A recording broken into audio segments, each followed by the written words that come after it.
Hi everyone, welcome back to my channel. Today I thought I'd talk about, firstly, we all know that paintings it can be expensive, and materials, paper, to buy the good quality paper and the good quality paints, it can work out quite expensive. So when I first got into water painting and started to understand how to paint and paint to a reasonable standard, obviously the first thing I thought, well, can I actually sell some of my work? And I was a bit nervous about selling it and showing people my work. So what I started off doing to make things easier and to make it affordable to people, was to paint cards, hand painted watercolor cards. Now I thought I'd just quickly do a quick video today, just to show you, just covering it lightly, of what I actually do. And this is a great opportunity for anybody that's starting out painting, or more advanced painters. If you want to earn a few pounds or dollars, whatever country you're from, and watercolor cards, little greeting cards, are the way to go, because you can sell them for £3 or £4 each. They take, what, 10 minutes to paint, and it's a good little earner. People love them because they get something original and you get some money back for what you're doing. So I thought today I'll just show you briefly what I do. I'll give you some examples first. I haven't got any of my, these are the Christmas ones I do. I know I don't really want to talk about Christmas now, but hey, it's on the way. And these will go into shops nearer the time, and they're just holly. There's a few Christmas scenes. There. They're quite boring, really, but they just, but people like them. They like to have a hand-painted Christmas card. People enjoy, having something that's made by a craftsman, opposed to something that's just printed. And if it's affordable, if it's under £5, then people will buy it. It's not a big purchase, and they're buying something that's original and handmade. Okay, these are some little sketches that I will put into little mounted aperture cards like this later, and they're just a little range of just very quick landscape sketches. There. I'm only showing you these quickly because I don't want to take too long with this video. And there. And how I do them is basically, what I do is I cover a sheet of paper like that, and I break it up into 6 different squares. You probably get more out of it than 6 if you really worked it out. And I don't always use my harsh watercolor paper. I'll use cheaper watercolor paper for these. And then I just do a little series of paintings, and then cut them up, and then put them in the aperture cards. You can get ones with round apertures, or square apertures. And like I say, it's a great way to earn some extra money, and you can sell them to friends, colleagues at work. My partner Leslie has sold some for me, and there's a shop in town that I sell them through. But you can sell them online, eBay, wherever. And like I say, it's original art at an affordable price. But the best thing about this is that because you're painting so many different scenes in one sitting, because maybe I'll do 12, 13 cards at a time, and they take, what, 5-6 minutes each, you're practicing your watercolor skills. So you're painting many diverse types of subjects. So it's a really good way of earning some extra money and paying for those materials, or putting some money towards a holiday, whatever you want to do, improving your watercolor skills. So what I thought, while I was here, I thought to show you how quickly it is, I'll demonstrate. This is one I do as well. This is kind of the luxury version I do. And what I do with this one, these are more expensive, but it's mounted already. And I actually mount it. I get these aperture mounts, like just a picture frame mount, cut in advance, and then I stick the painting to this white card. I'm sorry, the phone rang then, and I had to nip off and answer it. Sorry, well, I don't know where I was actually on the last bit, but yeah, and so I might repeat myself a bit here. But yeah, so I buy these mounts already pre-cut. They're about, I don't know, I think I'll pay about 40-50 pence each for them. and then I mount them on top of the white card, obviously with a picture behind. But it kind of makes them, I don't know if you can see that, they're really sturdy to stand up. But then all somebody's got to get is a standard frame to pop this picture in, and they've got a piece of art for which you sent somebody. So it's like a card come present at the same time. And I charge varied prices, but this is about £9 I think I charge for these. And somebody has got, like I say, a card they can have up for a couple of days or however long they want to, and then they can take it and get a standard size frame and have a nice piece of artwork that they'll have forever. So and for £9 you can't really go wrong. Anyway, so I thought I'd quickly demonstrate how I do one of these paintings. This one I thought I'd do very quickly, show you how quick they are. I'm using a bit of scrap paper, not what I'd usually use, so I'm not expecting it to be quite as good. So basically what I do is, I think it's really important to have punchy colours on these cards, nothing too wishy-washy. So let's just have some cerulean blue first. And basically I just mark out the shape I'm going to do, so I would generally do multiples of these on the paper, and then I just a bit more water, nice strong colour all the way down there. Okay, then we've got some land, then I switch to another brush. So basically I'm just going to work my way down the paper. I get some lemon yellow,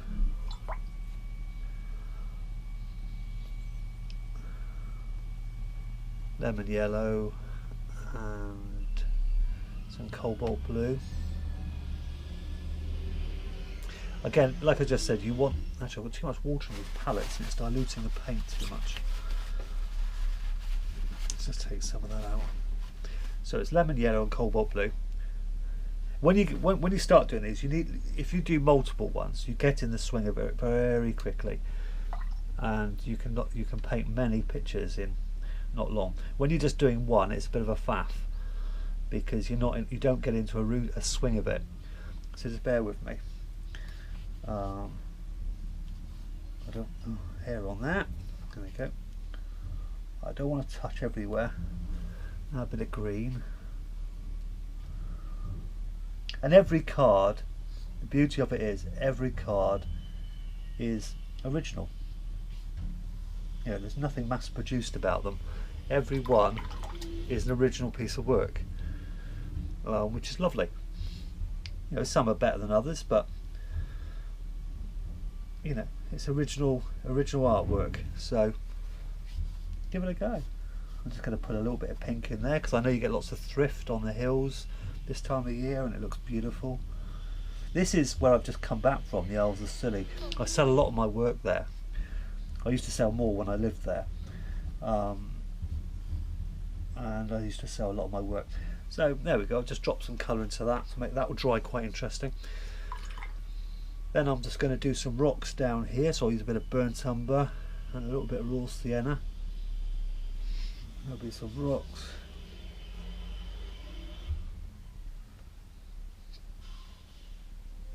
There.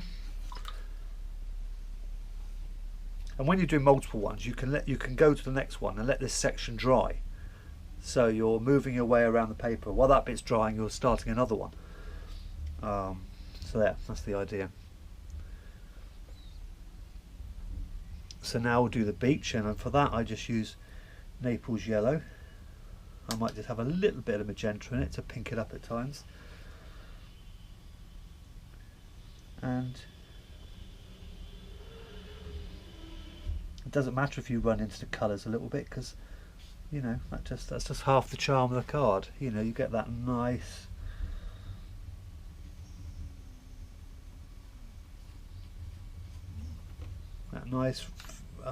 sort of mergy running feeling. There we go, and bring that down there. And then I want to put the grasses in here, so I go back to my mixture of cobalt and lemon yellow with a bit of brown, and I quickly describe the grass at the bottom just to give it some foreground. you're getting all the components in these pictures that you're doing like this. You've got a foreground, a middle, sorry, a background, middle and foreground. So, you know, it's the same principle as painting larger paintings. But by doing this, you know, you'll be able to paint many. And, yeah, you know, you'll be earning some money if that's what you want. I know some people don't need to, and that's great. But you'll also be improving on your skills. And you get to use different brushes and things like that. So now I'm going to get a rigger, and I'm just going to put... Usually I'd wait for these stages to dry a little bit before I do the next stage, but I haven't got all day today. In fact, I'm busy working on my watercolour painting course, so I just wanted to do this before breakfast, believe it or not. Hauled myself out of bed early this morning, and said just do some grass coming up. You know, you can use your imagination a little bit, especially when you're doing somewhere you know. You can think, wow, I remember what that looks like, and you know, you can do that. Yeah, so every painting's kind of original and a one-off. Right, now I just put it in the sea across there. You leave paint around the rocks. You can leave little broken bits of white paper. It looks like the waves are breaking around the edge. A bit more blue. And then into that. You can, oh God, that magenta is such a strong... When you pick up magenta on your brush, it's such a strong colour. It's just a little bit goes such a long way. And then it stains everything. I'm just going to add a little bit of magenta-y stuff in there. Maybe look like a few little waves are coming in the front. If I just leave a little bit of white paper there and around. But really, that is about all you do. And once that's got a little mount round it, trust me, it's just an impression of a scene, but it will look beautiful. So that gives you an idea. They're pretty quick to do, and obviously do your own styles and think of things that mean a lot to you and you think other people would like. And you can, you know, like I said, it's a good way of funding the art materials and getting that mindset that you're, you know, you like art and you want to be serious about it, and people are going to pay for it, and people will pay for it. Just be, you know, I don't like to charge into, you know, I find charging a painting is a really hard thing to get those little flowers in it. All I do is just do the stems like that.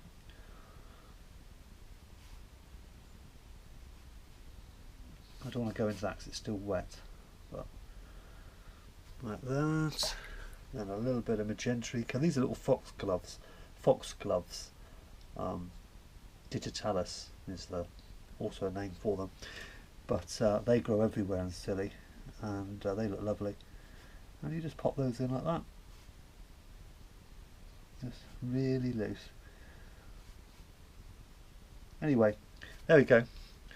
It gives you an idea of what I do, and another way, well, a little way you can sort of increase the amount of work you do and different sorts of work, but also a way you can earn some money, you know, doing it. Okay, so I hope you enjoyed it.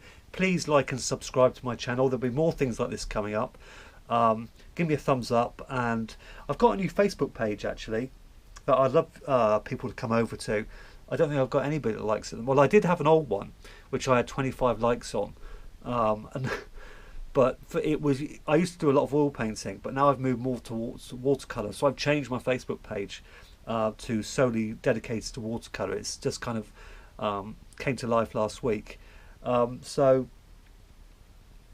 yeah, I might put a link on the website, so if anybody has the mind to come over and sort of like my page or whatever you do. I don't really understand Facebook, but all I know is very important. People tell me you've got to have a Facebook page, so I'm going to take their word for it. I've got a Twitter account as well, but I never understand what the importance of that is either, but people keep telling me it's important, so I'm doing it. And so I'll put my link to my Facebook page on, and maybe there'll be some of these cards on there, more tips, things, places I sell them and stuff like that. So I hope that's of some help, and I'll speak to you all again soon. Bye for now.